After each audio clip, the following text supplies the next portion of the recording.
Alors, rebonjour les amis des couteaux. Ici, c'est Jean qui vous retrouve pour une nouvelle vidéo de révision. Alors, cette semaine, on a une grande vedette. Donc, c'est dans les couteaux chers, là, des couteaux haut de gamme, mais c'est un couteau iconique, très connu, le Spyderco Schmuck. Alors ça, c'est vraiment une très grande vedette. C'est un succès commercial chez Spyderco, là, et c'est un couteau qu'on peut qualifier d'iconique finalement. Donc, le Spyderco Schmuck, si on le compare en termes de grosseur, c'est plus petit qu'un rat numéro 1, certainement, mais c'est aussi plus grand qu'un rat numéro 2. Alors, ça se situe entre les deux, je vous dirais, là, on peut qualifier ça de couteau pleine grandeur, un Spyderco Schmuck. Donc, c'est un design d'un nommé Kevin Schmuck, finalement, qui date déjà de quelques années. Hein. C'est un couteau qui a été vraiment acclamé un peu partout, très innovant, surtout à l'époque où il est sorti. C'était une utilisation tout à fait originale du fameux compression lock de Spyderco. Vous voyez, Kevin Schmuck avait décidé de mettre un bouton, mais ce n'est pas du tout un mécanisme de bouton comme on le connaît aujourd'hui. Les mécanismes de bouton aujourd'hui fonctionnent pas comme ça. Ça, c'est vraiment le compression lock très puissant de Spyderco qui il a agrémenté ça d'un bouton pour rendre ça encore plus facile, mais disons que c'est un mécanisme qui demeure très puissant. Alors, pour ce qui est des spécifications de notre Schmuck, alors ça a quand même 7,92 pouces, un Spyderco Schmuck, 20,11 cm, 3,39 pouces de lame ou 8,61 cm. Ça pèse 3,7 onces ou 104,8 grammes. C'est un des rares Spyderco qui est à roulement à billes. Alors, lui, c'est un roulement à billes, contrairement à peu près à tous les Spyderco et Benchmade qui sont des roulements avec des rondelles de bronze. L'acier, c'est du CPM S30V, donc un excellent acier premium, là. La poignée, elle est en fibre de carbone, mais c'est du laminé, là, alors 1/3, 2/3 environ, là, comme Spyderco nous a habitués, là, c'est pas tout le monde qui aime ça. Moi, je trouve que ça fait un bel effet, mais évidemment, je préfère, et de loin, le fibre de carbone véritable, comme on a sur le Capara, par exemple. Style de lame, c'est un tanto inversé, comme vous pouvez voir. Au niveau du déploiement, alors c'est multiple. Hein. Vous avez la gâchette ici qui est très originale, donc qui était un des premiers à l'époque à faire une gâchette comme ça. Et qui était vraiment sur le... Oui, vous avez le trou de pouce également qui fonctionne là, chez Spyderco. Il est un peu petit celui-là, mais quand même, ça va bien. Donc, c'est un couteau qui s'ouvre et se ferme très facilement à une main, comme vous pouvez voir. Le type de verrouillage, comme je vous dis, il ne faut pas se fier au bouton. Là, c'est le compression lock de Spyderco que vous voyez, qui est tout simplement rendu plus facile à déverrouiller avec ce bouton. Donc, on pèse sur le bouton et ça se déverrouille. Alors, c'est très simple. Mais il fallait y penser, finalement. C'est vraiment très, très bien pensé. L'épaisseur de lame, alors c'est du costaud, un Schmuck, c'est 0,11 ou 3 mm. Le manche, c'est 0,46 pouces ou 11,7 mm. Et la largeur, dans son plus large ici, ça a 1,16 pouces ou 29,2 mm. Le clip, c'est un clip en acier qui est tip-up et il est réversible. Donc, en poche, ce que ça donne, c'est ceci. Alors, c'est pas du tout un clip de port profond. Il y a un gros morceau de couteau qui dépasse. Là, c'est facile à mettre en poche, mais c'est pas ce qu'il y a de plus discret, mettons. Au niveau de l'évaluation maintenant. Alors, comme je vous dis, le design, c'est Kevin Schmuck. C'est un designer de couteaux custom qui a accepté de prendre un contrat avec Spyderco pour la production d'un couteau grande diffusion finalement, et c'est très réussi. C'est un modèle qui est devenu iconique. Ça date déjà de plusieurs années, je dirais un bon 5-6 ans. Et c'est très moderne, hein? C'était innovant, surtout à l'époque, c'était vraiment incroyable. Le style est unique encore aujourd'hui de ce couteau-là. C'est, comme je vous dis, c'est très, très, très robuste, un Schmuck. On oublie souvent de le dire, mais c'est un couteau d'une force prodigieuse, ce couteau-là. Donc, une construction de très, très grande qualité. Moi, j'ai mis un 9 sur 10 pour le design de ce couteau-là.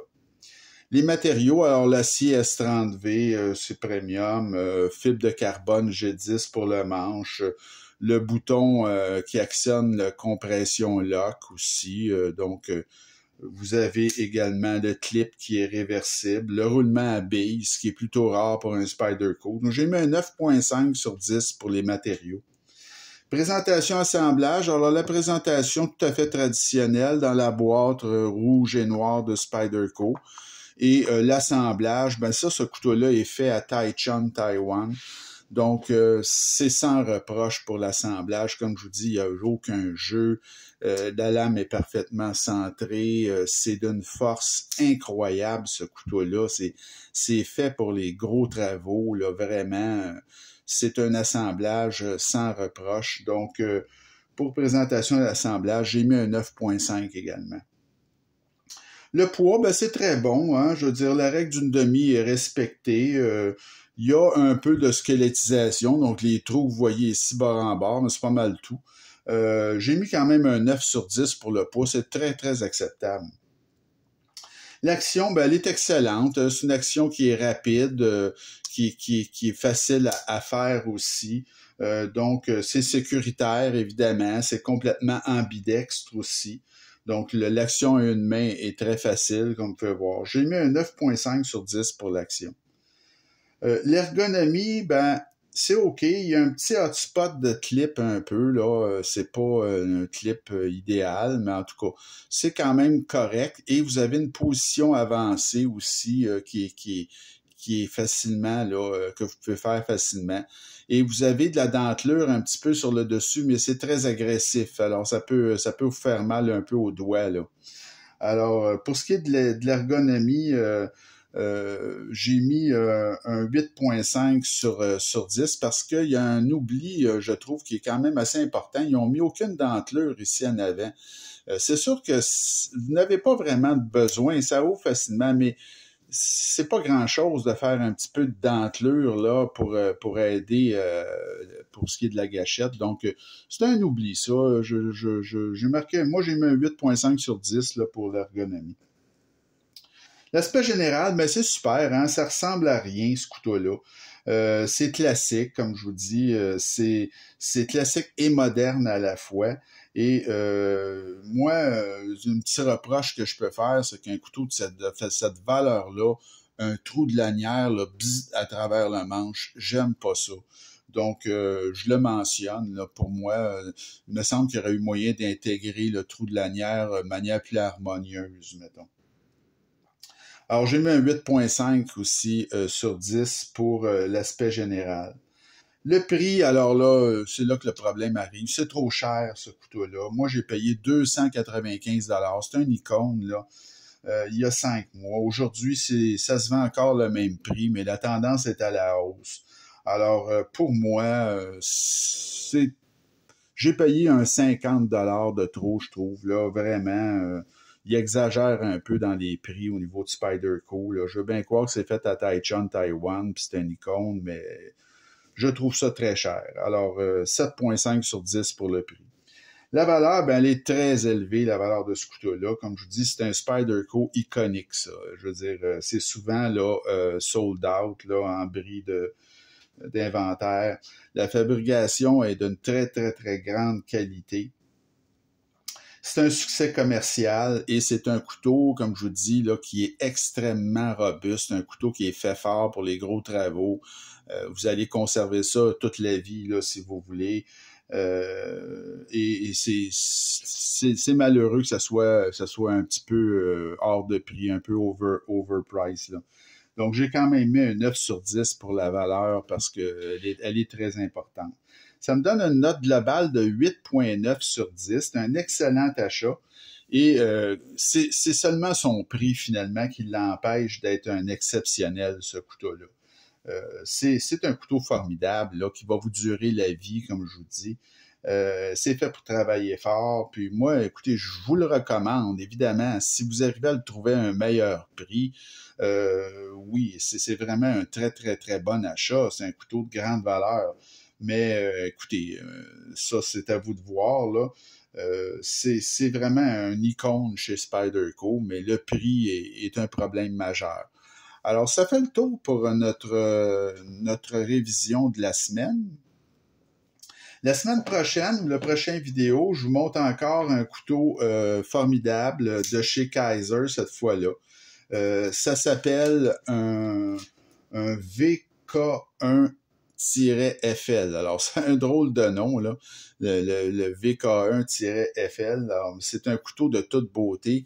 Vous pouvez apprécier ici le travail qu'il y a dans le manche. C'est pas un manche, comment je vous dirais bien ça, c'est un manche qui est micro-texturé. Alors, c'est vraiment de toute beauté. Je pense qu'on le voit bien, là. Et vous l'avez aussi sur le dos du couteau, avec un beau clip en titane, là, vraiment. C'est toute beauté, ce couteau-là. C'est très, très joli. C'est l'œuvre d'un autre coutelier qui ne fait d'habitude que des couteaux custom très chers. C'est un nommé Steven Kempa, excusez, Steven Kempa. Alors, on regarde ça dans la prochaine vidéo. Vraiment un couteau superbe, là, le Kizer VK1-FL.